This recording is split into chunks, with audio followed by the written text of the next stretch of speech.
All right, so when you think of the European Alps, what comes to mind? Probably these incredible snow-covered peaks, right? Picture perfect ski slopes. It's this iconic image of winter. But behind that beautiful postcard view, there's a really powerful global industry at work. And we are not talking small numbers here. The ski industry is a true financial behemoth. It's a multi-billion-euro engine that drives entire economies, employs thousands upon thousands of people, and outfits millions of us for our time on the snow. The stakes? Well, they're incredibly high. Because that perfect, idyllic image, it's facing a fundamental threat. The very foundation of this whole massive industry, which is, reliable cold winters, is becoming less and less of a sure thing. So how are these titans of the industry planning to survive? Okay, to really get their strategy, we first have to understand who we're even talking about. Because the market, it isn't nearly as fragmented as you might think. It turns out a pretty small group of massive companies actually controls a huge chunk of all the brands you see out on the slopes. Now, this is what's really fascinating, just how concentrated this market is. You might go into a shop and think you're choosing between a dozen different companies, but a lot of those roads lead back to one of these five giants. So let's take a look. You've got Amer Sports from Finland. They own the huge ski brands Salomon and Atomic, but also the super high-end outdoor brand Arc'teryx. That gives them a massive footprint. Then there's the legendary French powerhouse, Groupe Rossignol, which also owns Dynastar and the iconic Lange ski boots. Over in Austria, you have Fischer, a real specialist in high-performance racing gear. And get this, the German-based MDV Group is like a perfect trio. Volk for skis, Marker for bindings, and Dalbello for boots, all under one roof. And finally, Italy's Tecnica Group pairs its world-famous boots with the awesome Blizzard skis. The main takeaway here? Your entire setup, skis, boots, bindings, could very easily come from just one single parent company. But even for these giants, the path forward isn't just some smooth, groomed run. They're up against a pretty unique and formidable set of challenges that are forcing them to completely rethink their entire business. And these challenges are coming at them from every single angle. First, there's just the high cost. Let's be honest, a full set of new gear, a lift pass, a place to stay, it can easily cost thousands. That's a huge barrier for anyone new who wants to get into the sport. Second, you've got fierce competition. The market is crowded, and these giants are battling not just each other, but also smaller, more nimble brands that serve niche audiences. Third, global supply chains. These are global companies relying on a huge network for materials and manufacturing. One factory fire in Asia or a new trade tariff can cause massive disruptions for a whole season. And finally, the big one, the real giant killer, seasonal unpredictability. So, while all of those are really serious issues, there is one threat that just looms larger than all the others combined, one that strikes right at the very heart of what it means to be a ski company. Yep, it's climate change. It's that simple. Shorter, warmer, less reliable winters, they directly threaten the absolute core of their business. I mean, lower elevation resorts are already struggling. And sure, snowmaking machines can help, but they are a super costly, energy-intensive band-aid, not a sustainable long-term fix.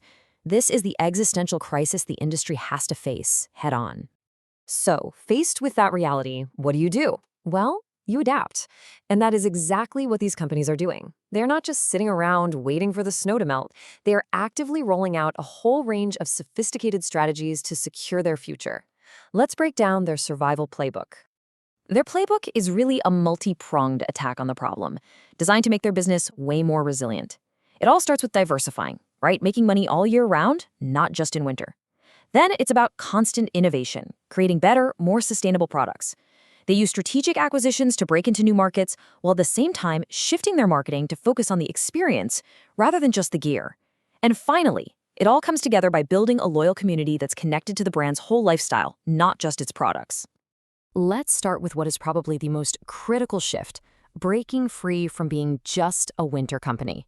Relying on a single, weather-dependent sport is a massive liability. And the smartest companies, they realized they needed to become year-round outdoor businesses. And this is where you can see how it works in practice. Amer Sports is a perfect example. Their brands Salomon and Arc'teryx are already huge forces in hiking and trail running. This isn't just about survival, it's about growth.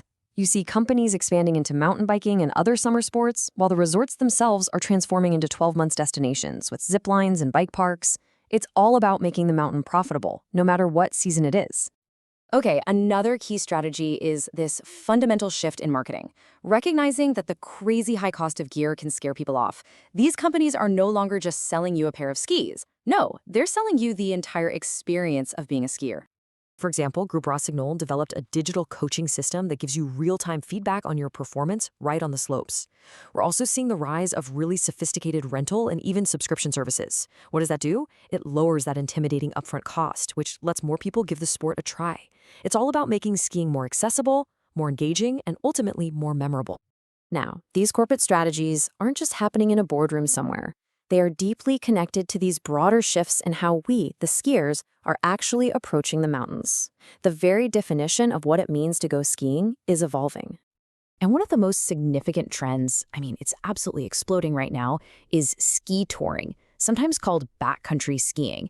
This is where you use special equipment to actually climb up the mountain under your own power and then ski back down. It is a complete departure from the traditional resort model. And you can totally see why it's getting so popular. On one hand, you have resort skiing, which is all about convenience and social fun on groomed runs. But on the other, ski touring offers solitude, a serious physical challenge, and this much deeper connection with nature. As more people look to escape crowded resorts and focus more on fitness and adventure, this trend is completely reshaping what skiers demand from their gear. And this evolution is fueling a huge wave of innovation in the gear itself. Sustainability is now a massive selling point. People want gear made from recycled plastics and bio-based materials, and brands are definitely listening. We're seeing more smart gear, like AR goggles that can display your speed and maps right in front of your eyes, or AI-powered boot fitting that creates a perfect custom fit in minutes. Advanced materials like carbon fiber, once just for elite racers, are now making skis and boots incredibly light and powerful, perfect for backcountry touring. And finally, there's a long overdue focus on accessibility, with companies investing heavily in designing high-performance gear specifically for women, moving way beyond that old shrink it and pink it model. So here's the bottom line. The European ski industry is at a massive crossroads. Faced with the undeniable reality of a warming planet, its biggest players are being forced to diversify, to innovate, and to adapt faster than ever before. They're literally redefining themselves, not just as ski companies, but as year-round mountain lifestyle brands.